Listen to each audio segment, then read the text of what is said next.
أَوَلَا يَرَوْنَ أَنَّهُمْ يُفْتَنُونَ فِي كُلِّ عَامٍ مَرَّةً أَوْ مَرَّتَيْنِ فِي كُلِّ عَامٍ مَرَّةً أَوْ مرتين ثم لا يتوبون ولا هم يذكرون وإذا ما أنزلت سورة نظر بعضهم إلى بعض فإن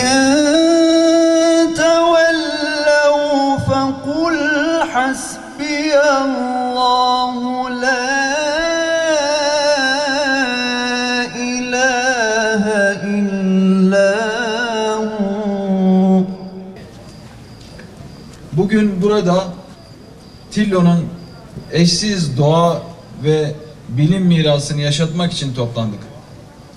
Tarih boyunca birçok medeniyetin ev sahipliğini yapmış bu kadim topraklar, bilim insanları ve alimlerin çalışmalarına tanıklık etmiştir.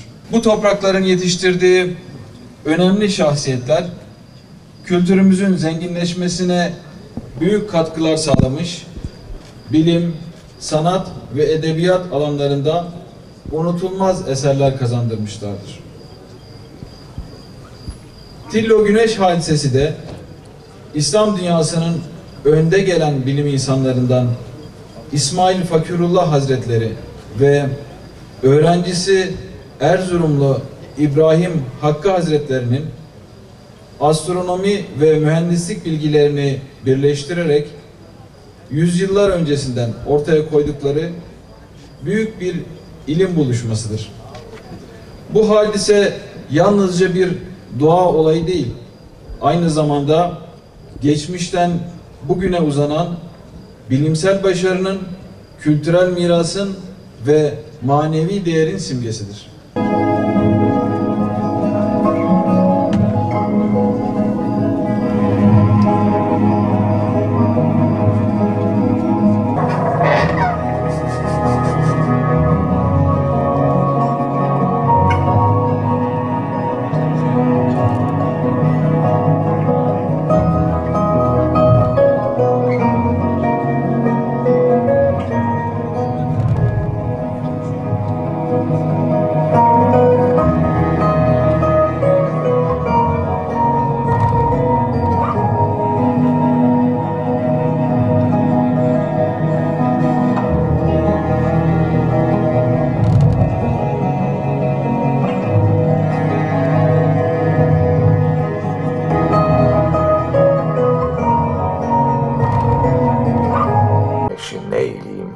diyerek yaptığı muhteşem eserdir.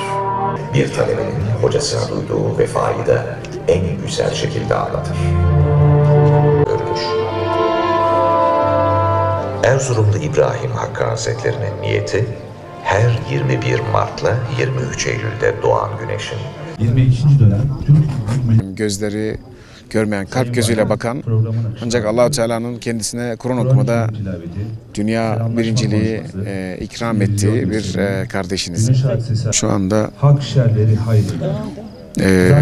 güneşin doğuşundaki harikayı, harikuladeliği izlemek üzere buradayız. Allah-u Teala Kur'an-ı Kerim'de Yasin suresinde وَالشَّمْسُ تَجْرِي لِمُسْتَقَرِّ لَهَا Yasin suresi 3. sayfada güneş kendi yörüngesiyle akıp geçer diyor. Tabii çok heyecanlıyım, çok mutluyum. Çünkü sürekli ben öğrencilerime de anlattığım bir olay bu ışık hadisesi.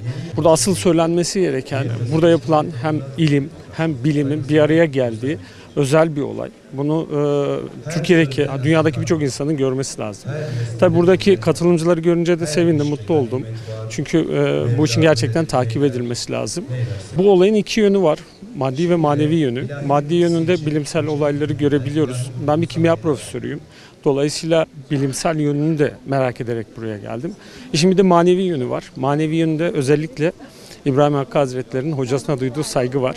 Bir hoca olarak tabii naçizane üniversitede bir öğretim üyesi olarak diyelim çünkü Erzurumlu İbrahim Hakkı Hazretleri gibi hocaların yanında hocayım demek biraz zor. Gerçekten muazzam bir saygı, muazzam bir sevgi görebiliyoruz. Her iki yönüyle de insanı heyecanlandıran bir olay. Birçok insanın buraya gelmesi lazım. Bu olayın tanıtılması, duyurulması adına da yapılacak aktivitelerin biraz daha artırılması gerektiği kanaatindeyim. İstanbul'dan geliyorum. Yıllardır bu etkinlik devam ediyor ama ilk defa bana nasip oldu. Çok mutluyum şu anda, heyecanlıyım.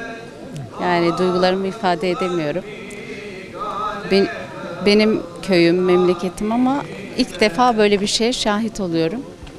Heyecanlıyım şu anda yani. Bir öğrencinin bir hocasına ne kadar değer verdiği, burada ona duyduğu sevgiyi yani çok güzel bir şekilde zaten Marifetname'de bunu anlatıyor. Bizler de torunları olarak onun yolunda gitmeye çalışıyoruz.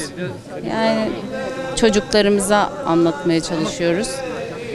Güzel yani onun torunu olmak güzel. İstanbul Başakşehir'den geliyorum. Tillo'ya ilk kez geliyorum. Siirt Tillo'ya ilk kez geliyorum. Bu ışık hadisesini hem görmek için hem Tillo'daki bu evliyaları, türbeleri, onların ziyareti için geldim. Buradaki bu ışık hadisesi görerek veya böyle anlatılarak değil de bizzat buraya gelip hakikaten yaşanması lazım.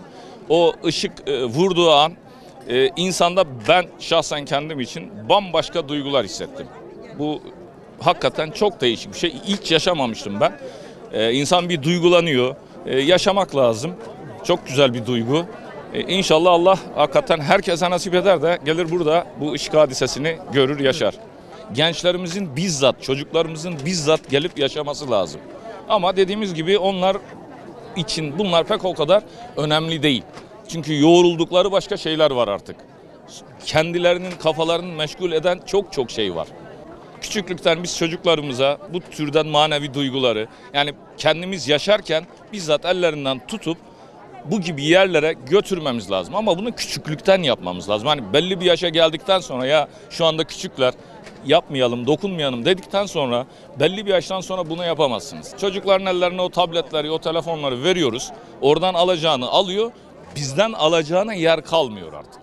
Hasta gönlüm çok zamandır iftirakından harap. Subhanallah, Rahmanallah, tüm dertler